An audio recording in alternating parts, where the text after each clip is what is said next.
Hola iglesia, Dios les bendiga ricamente. Bienvenidos al estudio de Primera de Tesalonicenses. Esta semana comenzamos con el libro de Primera de Tesalonicenses, que es una carta de Pablo a la iglesia en Tesalónica. Así que, pero antes de ir al estudio, quiero exhortarles a que continuemos en oración los unos por los otros. Continúe usted en la palabra cada día, lea su Biblia. Son tiempos difíciles. Esto del virus no ha terminado. Así que como muchos esperaban, la cosa se puso un poquito mejor y ahora se está poniendo un poco peor. Así que tenga cuidado, no baje la guardia, como decimos en español, ¿verdad? Continuemos cuidándonos y cuidando a nuestras familias. Cuidado, tenga cuidado. Recuerde que Satanás tentó a Jesucristo en el desierto diciéndole, tírate de aquí, de este precipicio. Dios te va a recoger, te va a proteger. Fue una tentación. ¿Y qué le contestó Jesucristo? No tentarás al Señor tu Dios. Así que no tentemos a Dios pensando, bueno, Dios me va a cuidar, así que me voy a este party, a esta fiesta y me voy a la otra. Cuidado, debemos ser prudentes y debemos ser sabios. Así que esa es mi exhortación, pero también cuidemos nuestro espíritu, cuidemos el espíritu de nuestras familias, de nuestros hijos. Así que no se olvide de eso. Debemos cuidar de alimentar nuestro espíritu y alimentar el espíritu de nuestros hijos también. Que como familia oremos a Dios, que como familia nos sentemos a leer la palabra. Y también individualmente también podemos orar con nuestros hijos en forma individual, preocupándonos por sus necesidades personales, ¿verdad? Aun cuando hay 5 en la casa, 5 niños, los 5 tienen necesidades diferentes. Así que tengamos eso en mente como padres. Pedimos al Señor en este momento que Él nos dirija, que sea el Espíritu Santo el que nos enseñe, el que nos redarguye en nuestros corazones, en el nombre de Jesús. Padre, que esta palabra que vamos a estudiar en esta tarde nos llegue, nos haga entender y nos acerque más a ti, que nos haga, Señor y Padre nuestro, cristianos más maduros y más fuertes, en el nombre de Jesús. Amén, amén.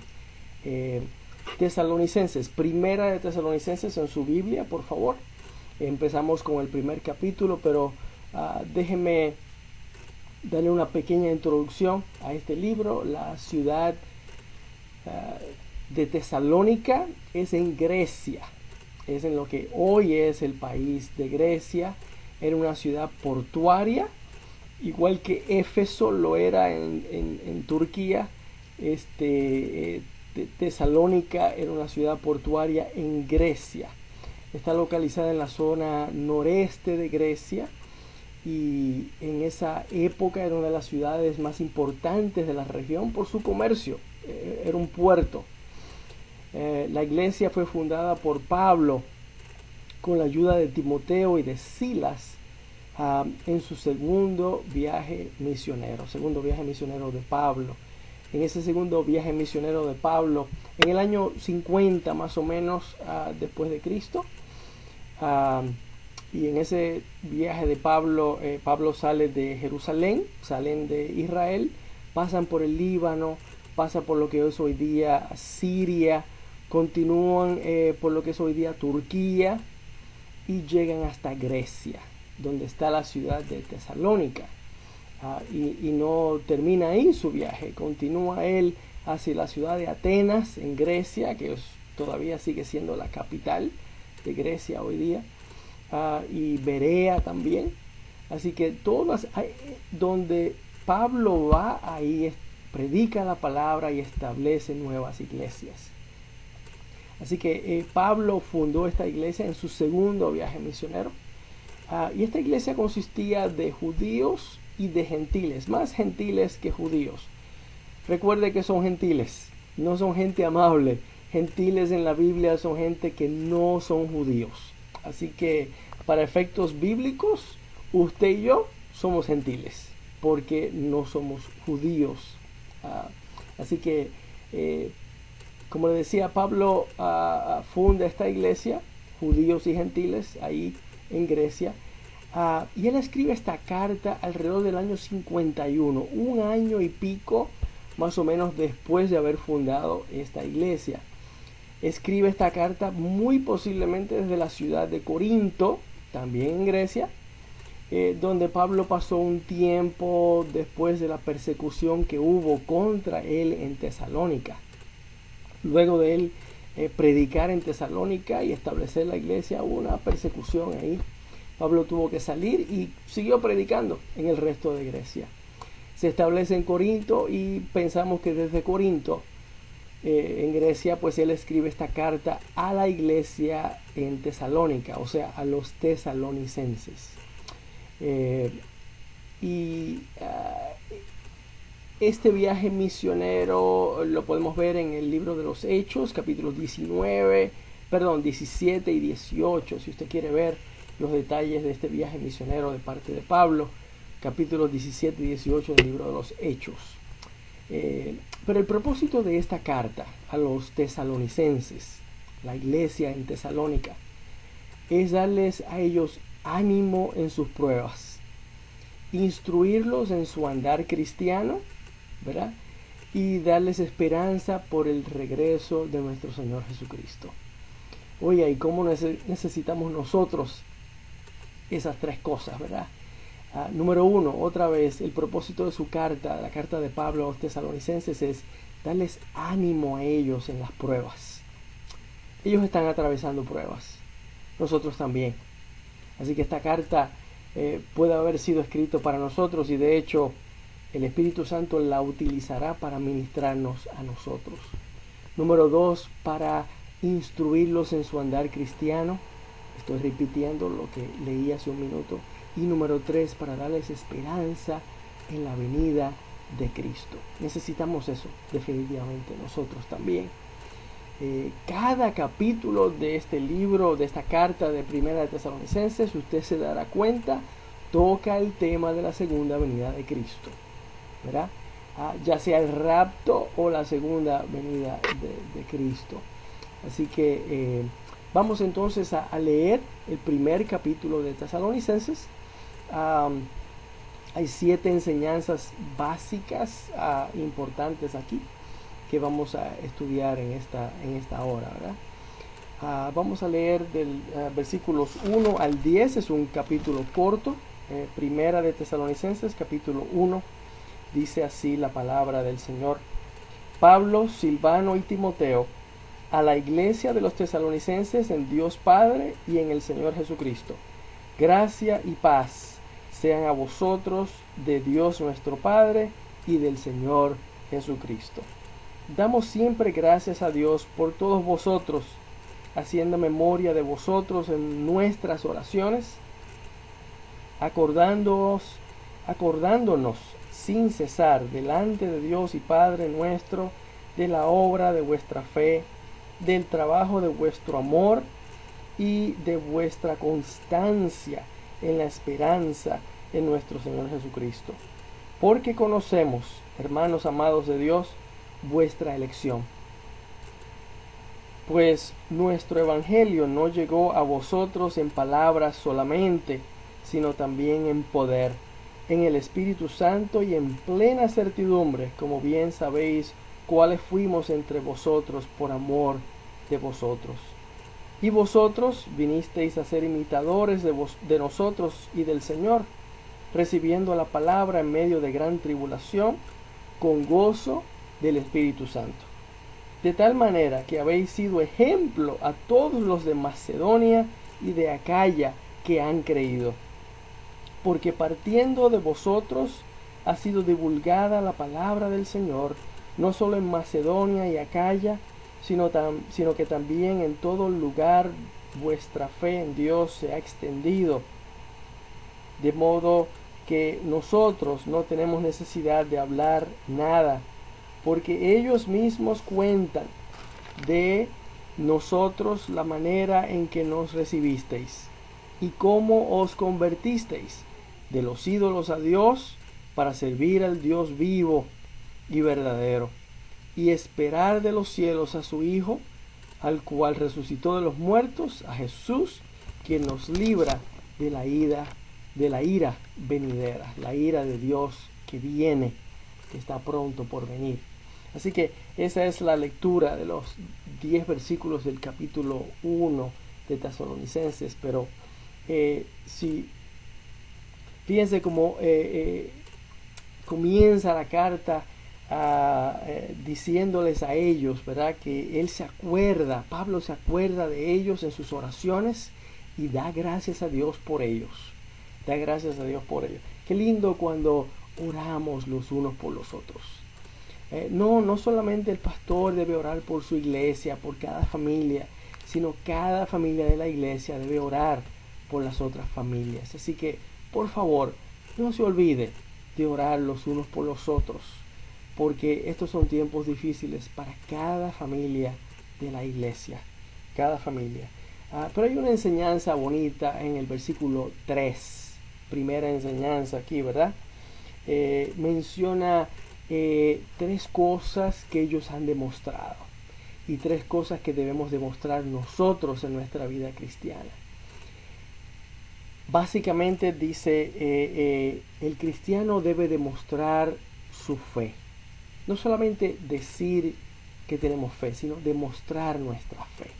Debemos demostrar nuestro amor en el trabajo para el Señor. Y debemos demostrar que nuestra esperanza está en Dios. Nuestra esperanza no está en que nos podamos retirar algún día con un chequecito, ¿verdad? Con una pensión. Nuestra esperanza debe estar en Dios, en todo momento. Mañana y la semana que viene y el mes que viene y el año que viene. Nuestra esperanza debe estar en Dios solamente. Así que si usted ve el versículo 3, dice que Pablo se acuerda delante de Dios y del Padre, o sea, en sus oraciones él se acuerda, dice, de la obra de vuestra fe, del trabajo de vuestro amor y de vuestra constancia en la esperanza en nuestro Señor Jesucristo. Los tesalonicenses dan ese ejemplo, un ejemplo para todos nosotros, que ellos demuestran su fe, o sea, no solamente es de la boca para afuera, sino que viven su fe en Dios, la viven cada día. Demuestran también su amor por el trabajo de Dios. En otras palabras, es una iglesia nueva, pero todos están ocupados haciendo algo, ¿verdad?, para la obra del Señor allí en Tesalónica. Y también dice que ellos demuestran su esperanza en Dios. O sea que a pesar de las tribulaciones, ellos tienen su esperanza puesta en Dios, y eso los mantiene fuertes, los mantiene gozosos, ¿verdad? Porque su esperanza está en Dios. Mira el versículo 5, otra enseñanza muy bonita, la enseñanza número 2, ¿verdad? Pablo dice que el mensaje a ellos que vino de parte de Pablo no fue solamente palabras, no fue por cuán elocuente es Pablo al predicar, sino que vino con el poder del Espíritu Santo. Que no se nos olvide eso. La enseñanza para nosotros es que al compartir el mensaje de Dios, no es tu palabrería ni la mía la que va a convencer a esa persona a quien le estamos hablando, sino que va a ser el poder del Espíritu Santo que está ahí cuando tú estás predicando o cuando estás compartiendo de Dios o dando una palabra de aliento con la Biblia a alguien que la necesita. Es el poder del Espíritu Santo el que va a hacer el trabajo, no tú. Así que no te preocupes tanto de tu palabrería. Ay, pastor, es que yo no sé hablar bien. No. No te preocupes por eso. El Espíritu Santo es el que va a tomar tus palabras, seas elocuente o no, va a tomar tus palabras y va a hacer que esas palabras hagan un efecto en el corazón de la persona que te escucha. Muy importante. Eso está en el versículo 5. Versículo 5. Dice que el mensaje no vino por palabras solamente, dice Pablo ahí, sino también en poder, en el Espíritu Santo y en plena servidumbre. Así que otra vez el mensaje para nosotros es que al compartir el mensaje de Dios con alguien, es el poder del Espíritu Santo el que va a hacer el trabajo. Muy importante. La otra enseñanza está en el versículo 6, la primera parte del versículo 6, que dice: vosotros vinisteis a ser imitadores de nosotros y del Señor. Qué lindo. Los tesalonicenses imitaban a Pablo porque Pablo imitaba a Cristo. Así nosotros también debemos imitar a Cristo. Debemos imitar a Cristo. Nosotros, cada cristiano debe imitar a Cristo en todo, en nuestra conducta en el hogar, con nuestros esposos, con nuestros hijos, cuando salimos a la calle, imitar a Cristo, en nuestros negocios, imitar a Cristo, en nuestro trabajo, imitar a Cristo, en nuestra mente, en la forma en que nos comportamos con los demás, imitar a Cristo, en nuestra palabrería, nuestra boca, nuestro hablar y también nuestro andar, imitar a Cristo, ser imitadores de Cristo, es lo que dice ahí el versículo 6a, la primera parte del versículo 6. Y hay otra enseñanza ahí en el versículo 6, en la segunda parte del 6, ¿verdad? Dice en la segunda parte: recibiendo la palabra en medio de gran tribulación, con gozo del Espíritu Santo. La salvación debe darnos gozo, mis hermanos, debe darnos gozo, a pesar de cualquier problema. Ellos también sufrieron persecución y rechazo de parte de los demás griegos que estaban allí, los demás judíos. Sufrieron persecución y rechazo y problemas económicos, ¿sabe? Igual que los nuestros. Pero cuando nos concentramos en la bendición de Dios, primero esa gran bendición que está en la salvación que Dios nos ha dado, nos debe dar gozo. Y cuando pensamos en la salvación de Dios que nos da gozo, pensamos en la protección de Dios que nos da gozo, que nos debe dar gozo. Pensamos en la provisión de Dios que nos debe dar gozo. ¿Te fijas? Debemos dejar de ver al problema y solo el problema. Debemos de ver al problema y cómo Dios está por encima del problema. ¿Te fijas? Dios está por encima del problema. Esa es otra enseñanza muy bonita. La próxima enseñanza está en los versículos 7 y 8. Fíjate que Pablo dice: de tal manera que habéis sido ejemplo a todos los de Macedonia y de Acaya que han creído. ¿Qué es Macedonia y qué es Acaya? No son ciudades, son regiones de Grecia. La región donde está Tesalónica y donde está también Berea, eso es la parte de Macedonia en Grecia.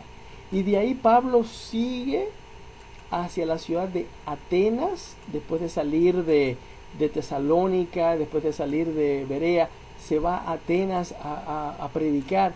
Atenas está en la región de Acaya. ¿Te das cuenta? Así que lo puedes ver como Macedonia y Acaya son como regiones o estados, si lo quieres ver así, del país de Grecia.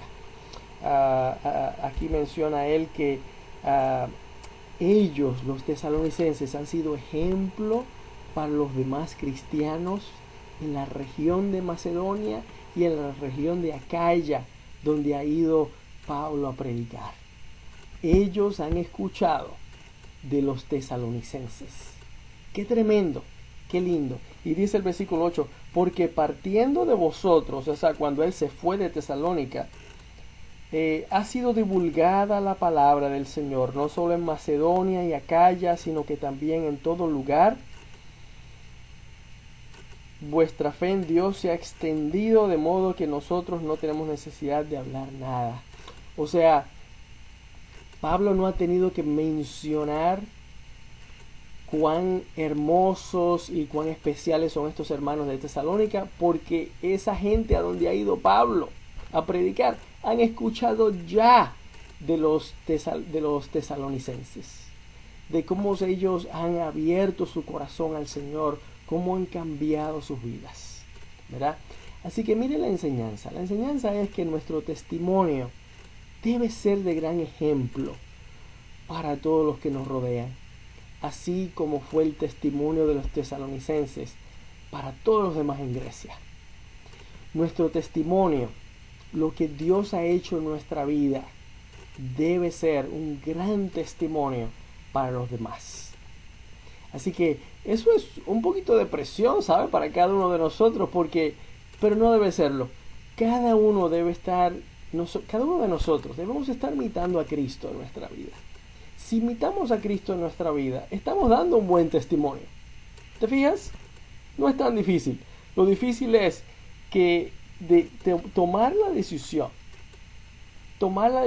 de ser imitadores de Cristo en nuestra vida, pidiendo a Dios poder cada día del Espíritu Santo para poder hacerlo y no ser imitadores de Satanás, sino imitadores de Cristo. El testimonio de ellos se ha esparcido por toda Grecia, es lo que está diciendo Pablo aquí. La próxima enseñanza, la enseñanza número 6, está en el versículo 9. Dice, por la manera en que nos recibisteis y cómo os convertisteis de los ídolos a Dios para servir al Dios vivo y verdadero. Los tesalonicenses tuvieron una conversión verdadera. Ellos se convirtieron al Señor y dejaron los ídolos atrás. Recuerde, Grecia era una cuna de idolatría. Ellos tenían dioses para todo. Y lo digo en broma, hasta el dios de recoger la basura. Es una broma para que usted piense en su mente cuántos dioses tenían ellos. Tenían muchísimos dioses. Y cuando ellos escucharon la palabra de Dios de parte de Pablo y el poder del Espíritu Santo los convirtió en su corazón, ellos dejaron todos esos ídolos y solamente sirvieron al Dios verdadero. Sirvieron al Dios verdadero. Eso es lo que está diciendo Pablo aquí. Y fíjese la enseñanza para nosotros. Una conversión verdadera produce cambios de conducta y cambios de creencias. Así como ellos se apartaron de los ídolos para servir al Dios verdadero, nosotros debemos apartarnos de cualquier creencia que teníamos antes de conocer el Evangelio, ¿verdad? Jesucristo es el Señor, Jesucristo es el único camino al cielo. No tenemos que orarle a nadie, sino directamente a Dios, porque Cristo murió en la cruz dándonos acceso al Padre. Si usted ha puesto su fe en Jesucristo como su Salvador, usted tiene una línea directa a Dios en oración. Fíjese qué lindo. Y usted confiesa directamente a Dios sus pecados. No hace falta que usted tenga un sacerdote. Ya Cristo murió en la cruz dándonos acceso al Padre. Pero una conversión verdadera de un cristiano produce cambios de creencias y cambios de conducta. Debemos dejar atrás aquello que nos hacía imitar a Satanás y ahora imitamos a Cristo. La última enseñanza está en el versículo 10. Qué lindo. Cristo regresará y librará a su iglesia de la ira de Dios. Aquí Pablo está hablando de la venida de Cristo. La venida de Cristo. No es claro si está hablando del rapto de la iglesia o de la segunda venida de Cristo cuando Él viene y posa sus pies en el monte de los olivos. Pero está hablando cualquiera de las dos. Está diciendo, muy posiblemente está hablando del rapto, porque dice que Jesucristo va a librar a su iglesia de la ira venidera de Dios. Y eso más bien corresponde al rapto.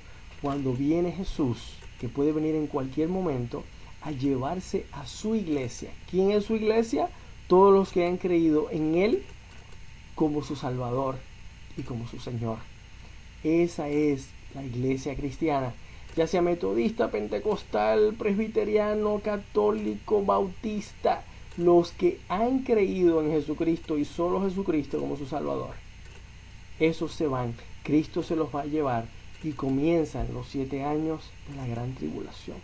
Por eso dice, Jesucristo nos va a librar de la ira venidera. De la ira venidera. Lindas enseñanzas, 7 enseñanzas muy bonitas. Voy a enviar este resumen por correo para que usted lo tenga, y también junto con el del capítulo 2 que cubriremos la semana que viene. Gracias, Padre, por las enseñanzas de tu palabra, que nosotros seamos como los tesalonicenses, que imitaron a Pablo en su conducta y en sus creencias, y a Jesucristo, porque Pablo imitaba a Jesús. Que seamos como los tesalonicenses, que abrimos nuestro corazón totalmente al Evangelio de Jesucristo. Que seamos como los tesalonicenses en el hecho de que demostramos nuestra fe, nuestro amor por el trabajo del Señor, y demostramos que nuestra esperanza está en Dios, y solamente en Dios. Bendícenos, Señor, cuídanos, cuida de cada familia, está con cada familia, Señor, que tu presencia no falte en nuestros hogares, que te demos lugar en nuestros hogares, que te demos tiempo para estudiar la palabra, para que tú nos hables a través de la oración. En el nombre de Jesús es que pedimos estas cosas. Amén. Amén. Dios te bendiga, mi hermano.